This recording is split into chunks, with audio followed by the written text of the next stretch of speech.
యేసుని ప్రేమ ఛానల్కి స్వాగతం.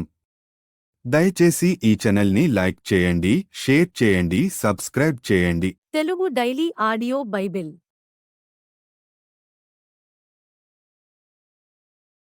కీర్తనల గ్రంథం 132వ కీర్తన. యెహోవా దావీదునకు కలిగిన బాధలన్నిటినీ అతని పక్షమున జ్ఞాపకము చేసుకొనుము. అతడు యెహోవాతో ప్రమాణపూర్వకముగా మాట ఇచ్చి యాకోబు యొక్క బలిష్ఠునికి మ్రొక్కుబడి చేసెను. ఎట్లనగా, యెహోవాకు నేనొక స్థలము చూచు వరకు, యాకోబు యొక్క బలిష్ఠునికి ఒక నివాసం స్థలము నేను చూచు వరకు, నా వాసస్థానమైన గుడారములో నేను ప్రవేశింపను. నేను పరుండు మంచము మీదికెక్కను. నా కన్నులకు నిద్ర రానియను, నా కన్ను రెప్పలకు కునికిపాటు రానియననెను. అది ఎఫ్రతాలోనున్నదని మేము వింటిమి.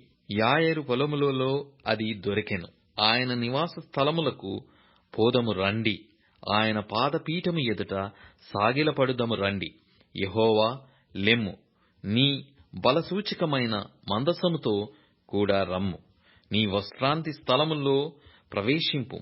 నీ యాజకులు నీతిని వస్త్రము వలె ధరించుకొందురుగాక. నీ భక్తులు ఉత్సాహగానము చేయుదురుగాక. నీ సేవకుడైన దావీదు నిమిత్తము నీ అభిషిక్తునికి విముఖుడవైయుండకుము. నీ గర్భఫలమును నీ రాజ్యము మీద నేను నియమింతును. నీ కుమారులు నా నిబంధనను గైకొనిన ఎడల, నేను వారికి బోధించు నా శాసనమును వారు అనుసరించిన ఎడల, వారి కుమారులు కూడా నీ సింహాసనము మీద నిత్యము కూర్చుందురని యెహోవా సత్యప్రమాణము దావీదుతో చేసెను. ఆయన మాట తప్పనివాడు. యెహోవా సీయోనును ఏర్పరచుకొనియున్నాడు. తనకు నివాస స్థలముగా దానిని కోరుకొనియున్నాడు. ఇది నేను కోరిన స్థానము. ఇది నిత్యము నాకు విశ్రమ స్థానముగా నుండును. ఇక్కడనే నేను నివసించెదను. దాని ఆహారమును నేను నిండారులుగా దీవించెదను. దానిలోని బీదలను ఆహారముతో తృప్తిపరచెదను. దాని యాజకులకు రక్షణను వస్త్రముగా ధరింపచేసెదను. దానిలోని భక్తులు బిగ్గరగా ఆనందగానము చేసెదరు. అక్కడ దావీదునకు కొమ్ము మొలవజేసెదను. నా అభిషక్తుని కొరకు నేను నచ్చట ఒక దీపము స్థిరపర్చియున్నాను. అతని శత్రువులకు అవమానమును వస్త్రముగా ధరింపచేసెదను. అతని కిరీటము అతని మీదనేయుండి తేజరిల్లును అనెను. కీర్తనల గ్రంథం 133వ కీర్తన. సహోదరులు ఐక్యత కలిగి నివసించుట ఎంత మేలు, ఎంత మనోహరము! అది తెలమీద పోయబడి అహరోను గడ్డము మీదుగా కారి అతని అంగీల అంచు వరకు దిగజారిన పరిమళ తైలము వలె నుండును. సీయోను కొండల మీదికి దిగివచ్చు హెర్మోను మంచు వలె నుండును. ఆశీర్వాదమును శాశ్వత జీవమును అచ్చట నుండవలెనని యెహోవా సెలవిచ్చియున్నాడు. కీర్తనల గ్రంథం 134వ కీర్తన. యెహోవా సేవకులారా, యెహోవా మందిరములో రాత్రి నిలుచుండు వారలారా, మీరందరూ యెహోవాను సన్నుతించుడి. పరిశుద్ధ స్థలము వైపు మీ చేతులెత్తి యెహోవాను సన్నుతించుడి. భూమ్యాకాశములను సృజించిన యెహోవా సీయోనులో నుండి నిన్ను ఆశీర్వదించునుగాక. కీర్తనల గ్రంథం 135వ కీర్తన. యెహోవాను స్తుతించుడి, యెహోవా నామమును స్తుతించుడి. యెహోవా సేవకులారా, యెహోవా మందిరములో, మన దేవుని మందిరపు ఆవరణములలో నిలుచుండు వారలారా, యెహోవాను స్తుతించుడి. యెహోవా దయాళుడు, యెహోవాను స్తుతించుడి. ఆయన నామమును కీర్తించుడి, అది మనోహరము. యెహోవా తన కొరకు యాకోబును ఏర్పరచుకొనెను, తనకు స్వకీయ ధనముగా ఇశ్రాయేలును ఏర్పరచుకొనెను. యెహోవా గొప్పవాడనియు, మన ప్రభువు సమస్త దేవతల కంటే గొప్పవాడనియు నేనెరుగుదును. ఆకాశమందును, భూమి యందును, సముద్రముల యందును, మహాసముద్రములన్నిటి యందును ఆయన తనకిష్టమైనదంతయు జరిగించువాడు. బూదిగంతముల నుండి ఆవిరి లేవజేయువాడు ఆయనే. వాన కురియునట్లు మెరుపు పుట్టించువాడు ఆయనే. తన నిధులలో నుండి గాలిని ఆయన బయలువెల్లజేయును. ఐగుప్తులో మనుషులు తొలిచూలులను, పశువుల తొలిచూలులను ఆయన హతము చేసెను. ఐగుప్తు నీ మధ్యను, ఫరో ఎదుటను, అతని ఉద్యోగస్తుల ఎదుటను ఆయనే సూచక క్రియలను, మహత్కార్యములను జరిగించెను. అనేకులైన అన్యజనులను బలిష్ఠులైన రాజులను ఆయన హతము చేసినవాడు. అమోరీయుల రాజైన ఓగును హతము చేసెను. కనాను రాజ్యములన్నిటినీ పాడు చేసెను.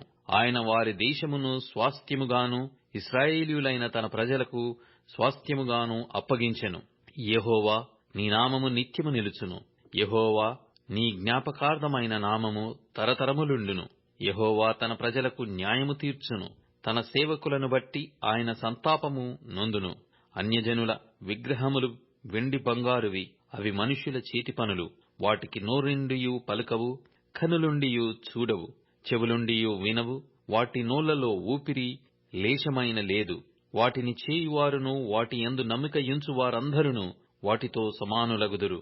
ఇశ్రాయేలు వంశీయులారా, యెహోవాను సన్నుతించుడి. అహారోను వంశీయులారా, యెహోవాను సన్నుతించుడి. లేవి వంశీయులారా, యెహోవాను సన్నుతించుడి. యెహోవా యందు భయభక్తులు గలవారలారా, యెహోవాను సన్నుతించుడి. యెరూషలేములో నివసించు యెహోవా సియోనులో నుండి సన్నుతింపబడునుగాక. యెహోవాను సన్నుతించుడి. కొరింథీయులకు రాసిన మొదటి పత్రిక 8వ అధ్యాయము. విగ్రహములకు బలిగా అర్పించిన వాటి విషయము మనమందరము జ్ఞానము గలవారమని ఎరుగుదము. జ్ఞానము ఉప్పొంగజేయును గాని ప్రేమ క్షేమాభివృద్ధి కలగజేయును. ఒకడు తనకేమైనను తెలియననుకొని ఉంటే తాను తెలుసుకొనవలసినట్టు ఇంకను ఏమీయు తెలుసుకొనిన వాడు కాడు. ఒకడు దేవుని ప్రేమించిన ఎడల అతడు దేవునికి ఎరుకైన వాడే. కాబట్టి విగ్రహములకు బలిగా అర్పించిన వాటిని తినుట విషయము లోకమందు విగ్రహము వట్టిదనియు ఒక్కడే దేవుడు తప్ప వేరొక దేవుడు లేడనియు ఎరుగుదుము. దేవతలనబడిన వారును ప్రభువులనబడిన వారును అనేకులున్నారు. ఆకాశమందైనను భూమి మీదనైనను దేవతలనబడినవి యున్నను మనకు ఒక్కడే దేవుడున్నాడు. ఆయన తండ్రి. ఆయన నుండి సమస్తమును కలిగెను. ఆయన నిమిత్తము మనమున్నాము. మరియు మనకు ప్రభువు ఒక్కడే, ఆయన యేసు క్రీస్తు.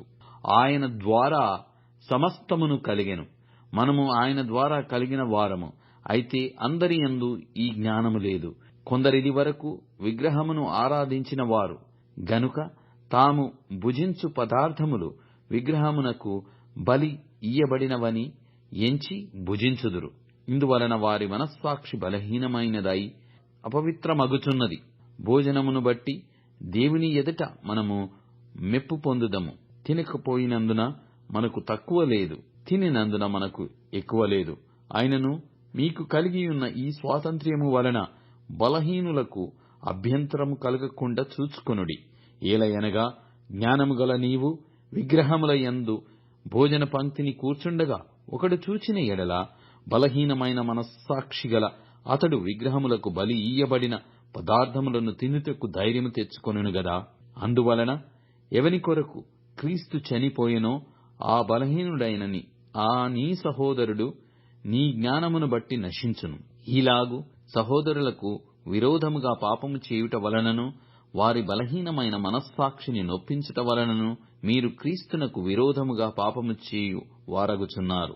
కాబట్టి భోజన పదార్థము వలన నా సహోదరునికి అభ్యంతరము కలిగిన ఎడల నా సహోదరునికి అభ్యంతరము కలగజేయకొండుటకై నేనెన్నటికిని మాంసము తినను. దయచేసి ఈ ఛానల్ని లైక్ చేయండి, షేర్ చేయండి, సబ్స్క్రైబ్ చేయండి.